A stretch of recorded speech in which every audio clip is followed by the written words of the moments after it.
Hi, welcome to my channel. I haven't been posting lately, sorry about that. I was on a schedule. I was like Friday, Saturday, Sunday, and then it was like Friday, Saturday, Sunday at 8 a.m. and then it was like Saturday, Sunday, and then it was like Saturday, and then now it's just like a Sunday. But I'm gonna get my things together. I have a bunch of videos planned out. Today's video is going to be how to get a service dog. Well, how I got a service dog at 14. Going into the preparation of getting a service dog, I researched heavily. I researched breeds, I researched weight, I researched food, cost, grooming. I did everything about that because I was not only bringing another dog into the home, I was bringing a service dog into the home, which would be the cost of cleaning, taking care of, gear, medications, vet bills, but also training. You need to pay for training, okay? There's also that variable because whenever you're doing all of this, you just tend to think of, I get the dog, I'm good. But no, you're not just getting a dog, you're getting the dog that costs more. Like a dog itself can cost $3,500 a pup. Your $3,500 just goes into the acquiring of his like ownership. That has nothing to do with the training and all that jazz after it. Because in order for me to actually bring up getting a service dog at 14, I was bringing it up at like 13 and 14 because at the time I was still wheelchair bound and I was sick and I wasn't able to move on my own. I wasn't able to do activities on my own. I could barely move from one spot to another on my own. So getting a dog would be a huge responsibility because I couldn't even walk at the time. I was completely wheelchair bound, or I had to literally crawl like a seal because my legs would not function correctly. And getting Rhea was something that I planned and I prepared for. First things first, I did spreadsheets. You can make a spreadsheet, you can make a Google Doc, you can make a Google Slides. Why would a service dog benefit me? But not just me, but us as a whole, us as a family, okay? Because it's not just you going into the dog, okay? If it was, that makes life easy. But at 14, you are a child in your family's home. Bringing in another source of outcome of income can be very detrimental, and sometimes you just can't financially support it, which I completely understand. But the thing is that I had a shop I was working on at the time. I was making patches. I was trying to make money and raise money for her training so she could start propelling herself and start going well as she is as my service dog, which is something that I was so greatly sorry. There was like this weird thing that just blew by my window, and it wasn't a bug, it wasn't an arachnid, and it definitely wasn't a amphibian. I don't know what it was, but it wasn't natural. Who am I kidding? That mess was not natural. Meanwhile, I don't even live in the country. I live in a why was that outside my window? Sorry, now that I'm back, you have to really think and take into account because a dog can literally take everything, you know? Feeding, grooming, bathing, taking out to go to the bathroom. I couldn't move. I couldn't walk. I had a very dingy wheelchair at the time. It wasn't custom at all. Very hard to move in. Basically, how I got Rhea was through hard work, determination, mainly facts of backing up why, making reasons, showing what she would help me with, showing how she would assist me. And one second, I think I have my file. I think I have the paper. Wait, I think I have the paper. I got the paper. So, oh my gosh. Where should I sit to avoid I'm not gonna avoid it, am I? Oh, it's just gonna be such a poor quality. Oh well. Did it change? Did the sun change? I feel like it changed. Maybe I'm crazy. I'll figure out later whenever I'm editing. Okay, so first things first. This is one of the examples I'm talking about. I rung up this whole paper and I labeled it Rhea's tasked, trained to help manage my disability. That's what I did. I put everything on the paper to show what she would be doing, how she would be benefiting me, and all that jazz. Also, I found a service dog agency that could help assist in her training and pass her through their program for her to lose her in training license. Now, I went through Service Dog Express. Some people do have harder times in different states, but the agent or the teacher in my state and area was great. So you also have to have like making sure that you know if you're going to self-train a service dog, if you're going to train them through an organization, are you going to get them from an organization? There's just so much different things that go into it. But for me, I was going to train through an organization, which helps us and benefited us greatly.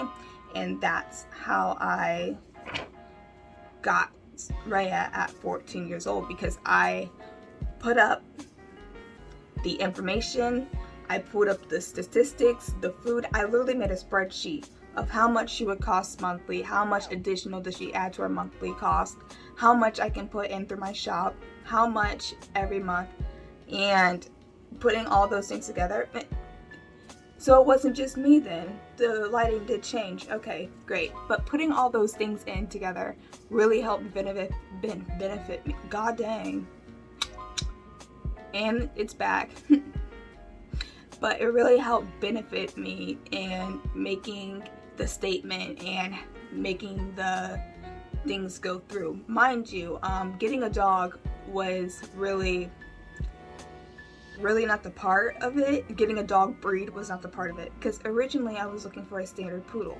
At the time, we were only looking for a small dog because we do have 2 Chihuahuas at home, and we didn't want to scare them too large, but we also didn't want a too big of a dog, because big dog equals big dog food bill.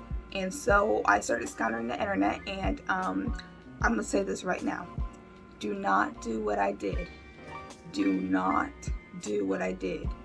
I went on to Craigslist to find Rhea. Do not go to Craigslist for a service dog.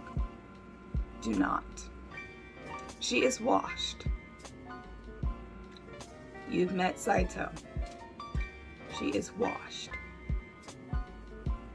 This is how I got my service dog at 14, but I have to add this in here. Disclaimer: if you made it this far, disclaimer. Make sure that you know where your dog is coming from. Saito was from a breeder. He was a breeding dog, but he grew up from a well-bred family, okay? He was well-bred, and he does have his AKC. Whenever I tell you, Rhea did so well. I'll tell you everything that this dog did for me. She alerted to my heart rate elevations to make sure I don't faint. She alerted to low blood pressure. She also burrowed under my legs when I was unconscious. She alerted a family member. She did emergency medicine retrieval. She did light pressure therapy because she wasn't heavy enough, covering half of my body to assist with temperature regulation. She opened up accessible doors. She opened up enclosed doors. She retrieved dropped items. She retrieved items when pointing to. She could clean and throw away trash. She could hold an item for me, and she could clean up items on the floor. That's all that Rhea did for me. But it didn't last long until my dog before Rhea, Rufus, became ill, and I started to spend more time with him. I started to bring him into the room with me. I started to play with him and be around him because I thought that he was going to pass on from this life. Newsflash, he's still here in 2021. He ain't dead. And it doesn't look like he's dying anytime soon. Right next to the 17-year-old Chihuahua. They're not going anywhere. They're not. But henceforth, everything that went down, everything was planned so well to the point where it was great. But at the same time, it was all forced. Okay? I forced my parents to get me a service dog at 14. And that service dog went from service dog to F dog to home dog to, oh my gosh, we have to rehome this dog because Rhea, now, she eats the fence. She was eating her fence the whole life. I'm not saying that she needs to be not reported or go to the shelter. This dog has gone rabid within the home. I can tell you that right now. She herded the Chihuahuas outside, and she does it to Saito as well. When Saito comes back inside from a trip or coming back from working PA, public access, while he's with me, she will attack him and bite on his ear and grab with all her might and hurt Saito. She will run and bite on anything that moves. She will get in the backyard and kill dozens of rodents and animals and rabbits, throwing them up in the air with glee, watching them pitter-patter to the ground just to throw them back up. Saito, on the other hand, there were bunnies that came into our backyard the other day, and he tried to get them out, okay? He tried to get them out of the backyard because he was like, you can't stay in here. And he told me where they were, and I got them and I put them in our front yard and told them, don't come back here. You're gonna die, okay? My sister wanted to get another pet because she's really stressed right now and she just wants something to comfort and always be with her, but we're afraid to get her another pet because Rhea might eat it. Okay? And I'm not just saying this to say this. We're afraid that we're gonna get sued one day in case she gets off a leash or she makes it past the gate somehow and she bites someone, because she's already tried it once before, and we do not want to put this dog down. You understand? We do not want to put her down. We want her to live a healthy life. We are looking for people. We are seriously looking right now. We are looking for our family friends that have farms, that have cows and cattle, because we have a large backyard and she loves being outside. We know that there's nothing really wrong with her. It's just to the point where she's very, very, very in tune with her genetics, okay? Very in tune. And we think that she would prosper more on a field. Do you know what I mean? We're not saying that we're gonna get rid of her, but like, I can show you this right now. But as you can see right here, this is where this dog bit me, okay? She bit me right here. The two canines are over here, but she got me in grabs. Whenever I tell you, she bit me with the intent to tear me off. She has bitten me several times, and they all have left marks. I love her so much, but I really don't know what to do. We don't know what to do. We love her, but we don't think that she's living her best life with us. You know? But that's how I got my service dog at 14. I was very clear cut and throat. I had everything planned out. I thought everything was gonna go great. But me making that rash decision, it was truly rash. It was a decision of, I want a service dog, not that I needed one, okay?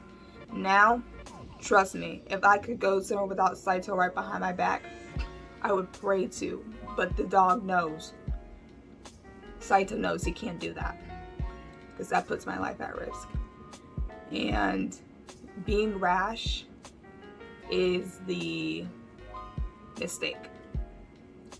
If you want a service dog, really reevaluate your life, because wanting one can hurt you, can really hurt you in your future. I can tell you that right now. It was not all happy sticks and giggles. Not at all.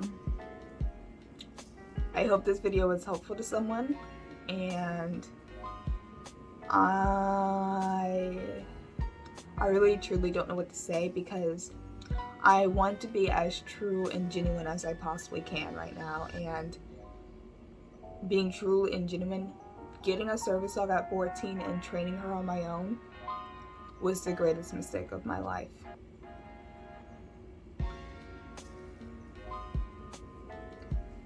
I was in a wheelchair, barely making it into a walker.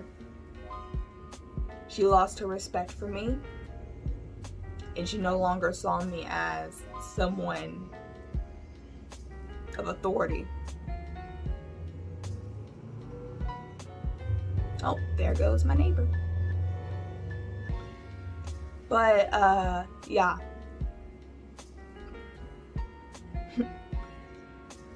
Peace. Yeah, I'm still here.